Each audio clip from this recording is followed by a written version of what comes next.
विद्यार्थियों, हम BA part 1 का पेपर 1 की चर्चा कर रहे थे और ये जो पेपर 1 है वो समाजशास्त्र का परिचय है, यानी इंट्रोडक्शन ऑफ सोशोलॉजी है। और कल हम बात कर रहे थे कि इसको हम 3 यूनिट्स में 3 इकाइयों में डिवाइड करके कर रहे हैं, पढ़ रहे हैं। जिसमें हमने कहा था पहला है समाजशास्त्र अवबोध यानी अंडरस्टैंडिंग ऑफ सोशोलॉजी, दूसरा हमने कहा था समाजशास्त्र की मूल अवधारणाएं यानी बेसिक कॉन्सेप्ट्स ऑफ सोशोलॉजी, और तीसरी यूनिट हम बात कर रहे थे समाजशास्त्र में गत्यात्मकता यानी डायनामिक्स एंड सोशोलॉजी। तो फर्स्ट यूनिट हमने डिस्कस की थी कल और सेकेंड यूनिट पे भी हम आ गए थे और बेसिक कॉन्सेप्ट इन सोशोलॉजी हम देख रहे थे। समाजशास्त्र की मूल अवधारणाएं क्या हैं इसके बारे में हम बात कर रहे थे। फर्स्ट यूनिट में हम समाजशास्त्र होता क्या है, उसकी उत्पत्ति, उसका उद्भव, उसके अर्थ परिभाषा और उसके परिप्रेक्ष्य की हम बात कर रहे थे, इसके पर्सपेक्टिव की हम बात कर रहे थे। सेकेंड यूनिट में हम जो बेसिक कॉन्सेप्ट्स हैं, हमारी मूलभूत अवधारणाएं, उनकी चर्चा कर रहे थे और उसमें हमने कहा था हमको समाज पढ़ना पड़ेगा। समाज क्या होता है, यानी यहाँ व्यक्तियों के समाज की बात करनी पड़ेगी, मनुष्य समाज की बात करनी पड़ेगी हमें। हम पशु समाज की बात नहीं करेंगे क्योंकि पशुओं में भी समाज पाया जाता है। फिर हमने बात की थी कि हम कम्युनिटी पढ़ेंगे, समुदाय के बारे में बात करेंगे, सामाजिक समूहों के बारे में बात करेंगे। समूह बनते कैसे हैं, दो या दो से अधिक व्यक्ति क्यों एकत्रित होते हैं, क्यों समूह का निर्माण होता है। उसके बाद हमने संस्थाओं की बात करी थी, संस्थाएं क्या होती हैं, इंस्टीट्यूशंस क्या होती है, यानी ये फॉर्मल यूनिट्स होती हैं, औपचारिक होती हैं, यहाँ पर नियम कानून पाए जाते हैं। तो ये सारी बात हम कर रहे थे कल। और उसके आगे जब हम बात कर रहे थे तो हमने कहा था कि हमें सामाजिक संरचना भी पढ़ना है, सोशल स्ट्रक्चर पढ़ना है।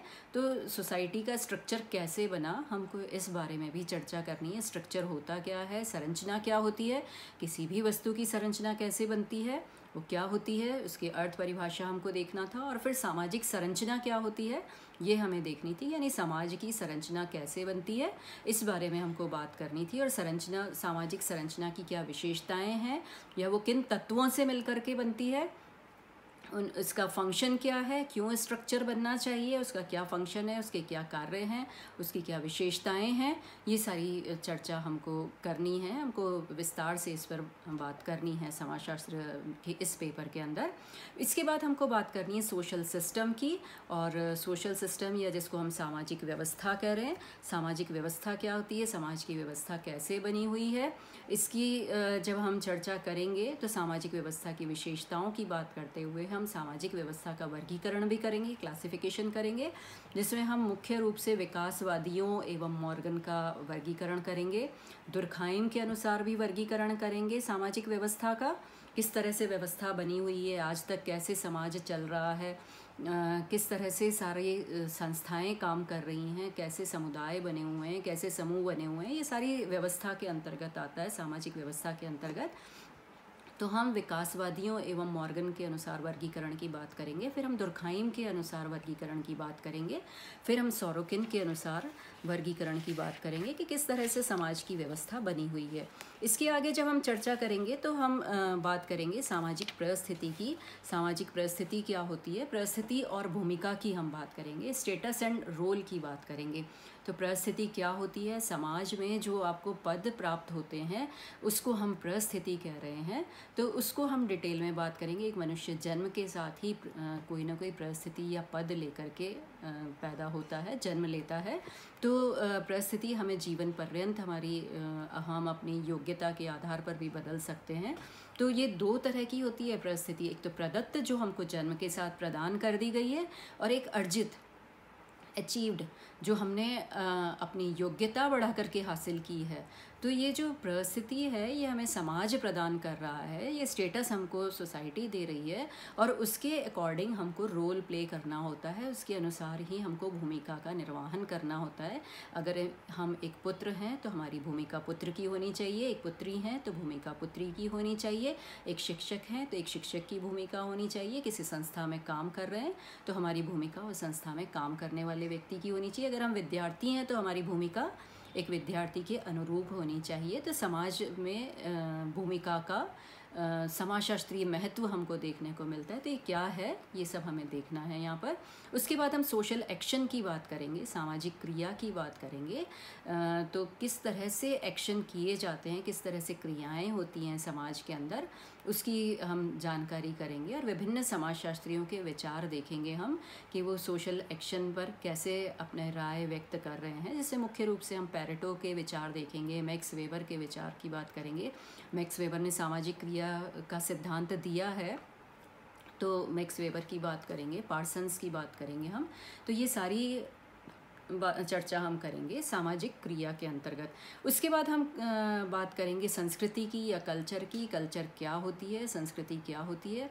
मनुष्य संस्कृति स्वयं बनाता है जो उसे समाज में रह कर के प्राप्त होती है। तो पर्यावरण का वो भाग जो मनुष्य ने बना दिया, उस सबको हम संस्कृति कह रहे हैं। तो यहाँ हम संस्कृति की चर्चा करेंगे कि वो सभी चीज़ें जो मनुष्य ने बना दी समाज में रहते हुए, उसको हम संस्कृति कह रहे हैं और उसकी पहचान उसी संस्कृति से होती है।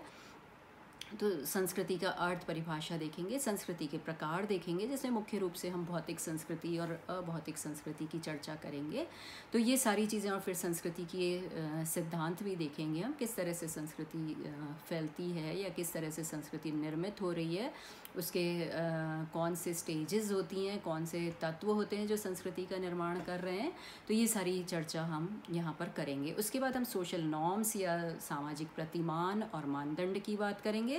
जो भी नियम समाज में बने हुए हैं हमारे लिए, हमें क्या करना है और क्या नहीं करना है, उन सभी की हम यहाँ चर्चा करेंगे। जैसे मुख्य रूप से जन रीतियाँ या लोक रीतियाँ, प्रथाओं की बात करेंगे, लोकाचार या रूढ़ियों की बात करेंगे, परंपराओं की बात करेंगे, नैतिकता की बात करेंगे, धर्म की चर्चा करेंगे, परिपाटी, शिष्टाचार, कानून आदि की हम यहाँ पर बात करेंगे, क्योंकि ये सभी हमें नियमों का पालन करवा रहे हैं या नॉर्म्स दे रहे हैं, सोशल नॉर्म्स इन्हीं पर आधारित हैं। तो इन सब की बात हम करेंगे। देन हम सोशल वैल्यूज़ की बात करेंगे, सामाजिक मूल्यों की बात करेंगे, हमारे मूल्य कैसे होने चाहिए, समाज हमें क्या सिखा रहा है, वो सारी चीज़ें हमें यहाँ पर देखनी होंगी। यानी सामाजिक मूल्यों के क्या कार्य हैं, उनके क्या महत्व हैं, वो समाज में कैसे बने हुए हैं, ये सारी चर्चा हम करेंगे। उसके बाद हम सामाजिक प्रक्रियाओं की बात करेंगे, और सामाजिक प्रक्रियाओं में मुख्य रूप से सहयोगी और असहयोगी प्रक्रियाओं की बात करेंगे। एसोसिएटिव एंड डिसएसोसिएटिव सोशल प्रॉब्लम्स की प्रोसेस की बात हम करेंगे। तो समाज में हम दो तरह की प्रक्रियाएं कर रहे हैं, सहयोगी और असहयोगी। तो इन प्रक्रियाओं की चर्चा करेंगे, यानी हम कैसे कार्य कर रहे हैं, समाज में कार्य किस तरह से हो रहा है। तो सामाजिक अंतःक्रिया से प्रक्रियाएं शुरू हो रही हैं, सामाजिक प्रक्रियाएं शुरू हो रही, तो सामाजिक अंतःक्रिया क्या होती है, फिर हम सामाजिक प्रक्रियाओं की बात करेंगे। तो समाजशास्त्र, इसके बाद हम थर्ड यूनिट जो पढ़ेंगे वो होगी समाजशास्त्र में गत्यात्मकता, यानी डायनेमिक्स इन सोशोलॉजी। और जब हम गत्यात्मकता की बात करेंगे तो हम देखेंगे कि किस तरह से समाज हमको गति दे रहा है। उस आधार पर हम पहला जो अवधारणा देखेंगे वो होगी सामाजिक स्तरीकरण की, सोशल स्ट्रेटिफिकेशन की बात करेंगे। इस अवधारणा, इसकी अर्थ परिभाषा वगैरह देखते हुए उसके फॉर्म्स देखेंगे, उसके स्वरूप देखेंगे और फिर इसके सिद्धांतों की चर्चा करेंगे। स्तरीकरण यानी समाज में स्तरों में विभक्त करना, इसकी हम चर्चा करेंगे। इसमें मुख्य रूप से हम जाति व्यवस्था, वर्ग व्यवस्था, वर्ण व्यवस्था की बात करेंगे। फिर हम सामाजिक गतिशीलता की अवधारणा की बात करेंगे, यानी सोशल मोबिलिटी की बात करेंगे। और उसके बाद हम सामाजिक नियंत्रण की चर्चा करेंगे और सोसाइटी में किस तरह से हम कंट्रोल्ड हैं, सोशल कंट्रोल क्या है, कानून के द्वारा या दंड के द्वारा या पुरस्कार के द्वारा किस तरह से हम नियंत्रित होते हैं समाज में, समाज हमें किस तरह से नियंत्रित कर रहा है, उसकी चर्चा करेंगे। उसके बाद हम सामाजिक परिवर्तन की बात करेंगे, सोशल चेंज की बात करेंगे, उसके concepts and forms of linear and cyclic change की बात करेंगे, रेखीय और चक्रीय परिवर्तन की बात करेंगे। इसके बाद हम सामाजीकरण की चर्चा करेंगे, और सामाजीकरण यानी सोशलाइजेशन की बात करेंगे। समाज में हम क्या सीख रहे हैं या सीखने की प्रक्रिया को, समाज में रहना सीखने की प्रक्रिया को हम सामाजीकरण या सोशलाइजेशन कह रहे हैं। और इसमें मुख्य रूप से हम फ्रायड का, मीड का और कूले के सिद्धांत के आधार पर सामाजीकरण की चर्चा करेंगे कि मनुष्य समाज में किस तरह से सीख रहा है। जन्म से लेकर मृत्यु तक मनुष्य विभिन्न तौर तरीके सीखता है या समाज में रहना सीख रहा है।